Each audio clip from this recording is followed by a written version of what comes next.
અત્યારે અમે હોચિમિન સિટીની અંદર ટૂરની બસમાં બેસી ગયા છીએ. તમે જોઈ શકો છો આવી રીતે હોય છે એક્સપ્લોર કરવા માટે હોચિમિન સિટી. આ માર્કેટ છે બુઇધ્યાન માર્કેટ. ત્યાંથી આ ટ્રાવેલ માટે બસ ઉપડે છે.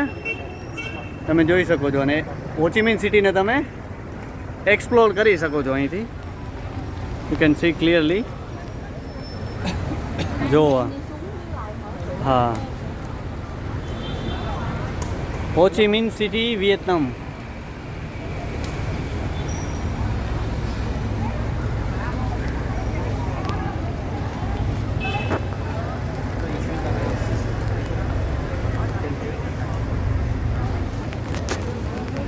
આ ટાઈપ સીટ હોય છે બસની અંદર. આવી રીતે પબ્લિક બેસી અને સિટીને જોઈ શકે છે.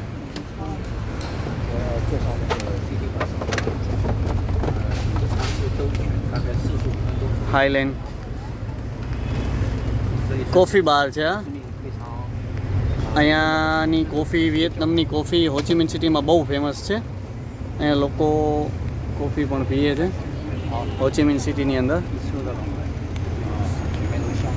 હોચિમિન સિટી બુક સ્ટ્રીટ આવી ગઈ છે. આ સ્ટ્રીટનું નામ છે બુક સ્ટ્રીટ. હા,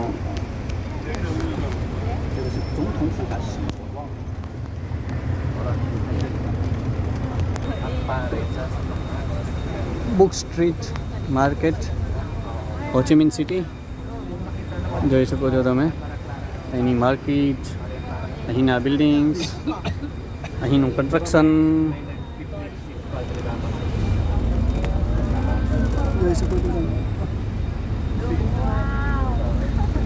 આપણે જેમ ઇન્ડિયાની અંદર મુંબઈ છે ફાઇનાન્સ સિટી, એમ અહીં વિયેતનામની અંદર હોચિમિન સિટી છે ફાઇનાન્સ. અને રાજધાની મતલબ કેપિટલ સિટી છે હનોઈ.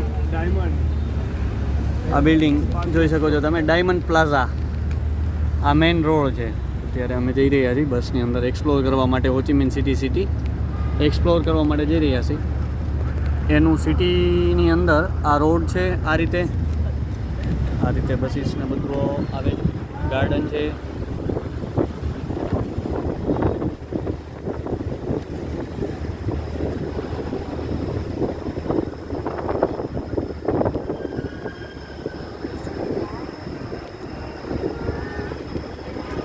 ખૂબ સરસ છે ફરવા માટે.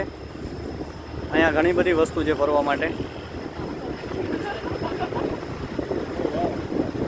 જેમ કે હોર મ્યુઝિયમ છે, બીચ છે, ઘણા બધા.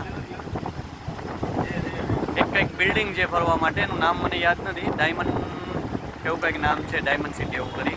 અને ઘણી બધી બજાર છે. તો તમે આઉટ ઓફ સાઇડથી ઇન્ડિયાથી અહીંયા આવો છો તો તમને ઘણું બધું સસ્તું પડશે. કારણ કે અહીંની કરન્સી જે છે એ ખૂબ જ નાની છે આપણા ઇન્ડિયા કરતાં પણ હા, અહીંયા પ્રાઇઝીસ પણ ઘણા બધા હાઈ હોય છે.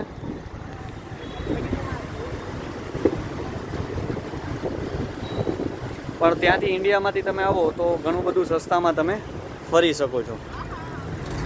કારણ કે આપણી કરન્સી ઊંચી છે એટલા માટે બેનિફિટ થાય આપણને. જોઈ શકો છો તમે.